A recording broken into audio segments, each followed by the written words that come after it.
Deuxième technique pour reprogrammer ton cerveau, ton système nerveux. Alors, il faut, maintenant que ton système nerveux sait qu'il doit t'aider à changer la situation actuelle, parce qu'elle est dangereuse pour toi, il a besoin que tu lui dises qu'est-ce qu'il y a à gagner de t'aider.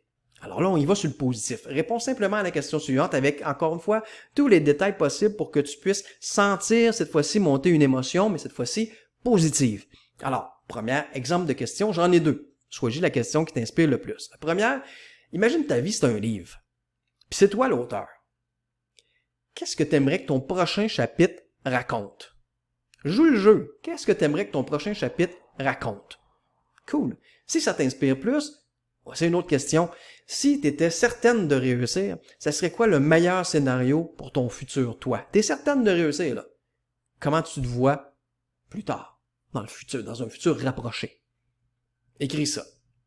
Encore une fois, fais pause, réponds aux questions s'il te plaît, sinon juste m'écouter, ça ne donnera pas grand-chose de concret dans ta vie. Si jamais ce que tu écris, ça te fait pas vivre d'émotion, faut que tu modifies ton scénario parce que ça veut juste dire que ton cerveau, il accepte pas ce scénario-là, peut-être parce que tu en as trop mis ou je sais pas de quoi, il embarque pas, il sent pas aucune émotion. Donc, modifie-le pour que ton cerveau l'accepte, puis la preuve que ton cerveau l'a accepté comme étant réel, c'est que tu ressens une émotion, puis dans le fond, toi puis moi, il y a encore rien qui a changé dans ta vie, on s'entend, mais ton système nerveux, lui, il fait pas tant la différence entre qu'est-ce que tu imagines avec clarté, puis ce qui est réellement dans ta vie. Donc, on va profiter de ça. Fait qu'une fois que tu as trouvé ce qui te motive le plus, va écrire ça dans le carreau à la fin, là, dans le tableau de tes réussites, dans la situation désirée, OK? Parfait. Si tu prends l'habitude de faire ça, de t'imaginer ça va être quoi ton prochain chapitre, ça va être quoi ton prochain pas, ben voici ce que ça va faire dans ton cerveau. Tu vas être de plus en plus confiante. Ton cerveau va être de plus en plus confiant face à ta réussite, puis il va pas parce que lui, il fait pas la différence, comme je viens de te dire, entre le réel et ce qui est imaginé avec émotion. Tu vas donc foncer davantage, puis tu vas donc réussir davantage, parce que tu agis davantage, c'est aussi logique, aussi simple que ça. OK, on continue. Troisième technique pour reprogrammer. Là, le système nerveux comprend pourquoi la situation actuelle est si peu acceptable.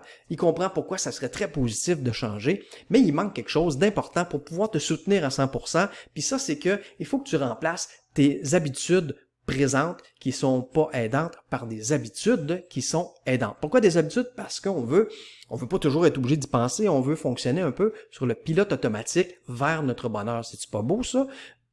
Je pense que oui. OK? Mais là, présentement, on a des habitudes qui nous limitent, qui nous font obstacle. Bon, ton ancien programme fonctionne avec des habitudes limitantes. Ton nouveau programme va fonctionner, lui, avec des habitudes aidantes qui vont te soutenir dans ce que tu désires vraiment. Comment on fait ça pour programmer des nouvelles habitudes? C'est pas tant compliqué que ça. Mais avant de te le montrer, je veux que tu ailles encore dans le dernier tableau, le tableau de tes réussites, puis que tu ailles inscrire sous la situation actuelle la principale habitude qui te limite maintenant, qui te fait obstacle entre toi puis ce que tu aimerais accomplir, réaliser dans ta vie, obtenir dans ta vie. La principale habitude limitante qui te fait obstacle présentement.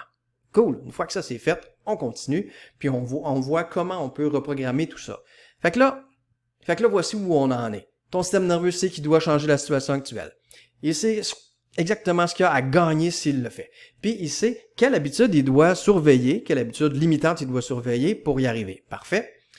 Ton travail maintenant, c'est juste de remarquer les moments où ton ancien programme veut refaire surface. Il veut te faire abandonner, il veut pas que tu le fasses, ton objectif, et il trouve des excuses, je manque de temps, je suis fatigué, peut-être demain, c'est pas une bonne idée, t'as déjà essayé, t'as jamais réussi encore. Bon, ça là, il faut comme saisir ça au vol, ces situations-là, pour remarquer, hey, ça c'est mon ancien programme. Je sais où il m'amène, lui, il m'amène nulle part, il me laisse exactement où je suis maintenant, puis je veux plus rester où je suis maintenant. Puis, quand on l'attrape sur le fait, on devient conscient de notre programme, puis on fait « Oh, ça c'est pas le programme que je veux », on va penser automatiquement à ce qu'on désire à la place, à ce qu'on veut programmer de nouveau, puis à qu'est-ce qu'on va faire de nouveau pour pas suivre notre ancien programme. Donc, 2 étapes. remarquer l'ancien programme, puis revenir à notre nouveau programme. Puis ça va prendre une force consciente, une volonté, parce que l'ancien programme, lui, l'habitude est là, mais la nouvelle habitude est encore à développer. Puis ça va être la répétition qui va faire en sorte qu'à un moment donné, c'est comme un chemin. Si tu vas tout le temps dans le même chemin, ça finit par faire un gros chemin. Par exemple, dans une forêt, si tu passes tout le temps à la même place, ça finit par faire un chemin. Puis si tu arrêtes de passer là, ben là, l'herbe va commencer à repousser, puis à un moment donné, tu verras plus ton chemin. Mais là, c'est ça qu'on veut faire avec notre ancienne programmation. On veut plus passer par là. Puis à un moment donné, dans ton cerveau, c'est ça que ça va faire. Il y aura plus les neurones qui se sont connectés pour te faire réagir de façon automatique dans ton ancien programme. Ils vont tout simplement se déconnecter, puis ils vont se reconnecter à côté dans une nouvelle habitude, puis plus tu vas prendre cette nouvelle habitude-là, plus les neurones vont être solides, et là, c'est là que ça devient une habitude, tu n'as plus besoin d'y penser. Dans telle situation, pow, tu réagis automatiquement, mais cette fois-ci, exactement dans la direction vers laquelle tu veux aller, vers ton plus grand bonheur. Bon, fait que là, ça va te prendre une petite phrase magique, ok? Une petite phrase magique pour quand tu repères que tu es en train de t'en aller vers ton ancien programme pour switcher directement dans ton nouveau programme. OK? Personnellement, moi, ce que je me répète, il faut que ça soit un peu punch puis que ça aille te chercher. Moi, je me répète quand je repère que je veux m'en aller dans un ancien programme, je fais oh! J'ai-tu de la volonté, moi, là? Ou pas? Ou des fois, je fais c'est qui le boss? C'est qui le boss?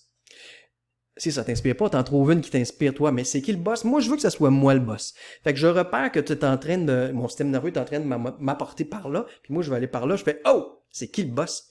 Puis là, par ma force de ma volonté, je me réenligne vers où je veux aller. Puis plus je vais faire ça, de moins en moins, ça va me prendre de volonté parce que ça va devenir de plus en plus automatique. Fait que ça te prend ta petite phrase magique pour te la rappeler. C'est ça qui devrait popper dans ta tête à chaque fois que tu remarques que tu es en train de t'enligner vers ton ancien programme que tu veux éliminer.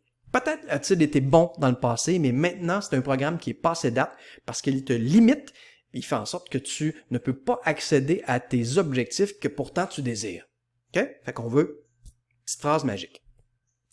Pour la créer, cette petite phrase magique-là, tu peux penser à qu'est-ce qui va t'arriver de pire si tu succombes à tes anciennes habitudes encore et encore et encore, versus qu'est-ce qui va t'arriver de bien mieux si tu persistes à développer tes nouvelles habitudes aidantes. Fait que c'est comme ton conflit de motivation dont je te parlais au début de cette vidéo-là. C'est comme si tu le mets devant tes yeux de façon très claire.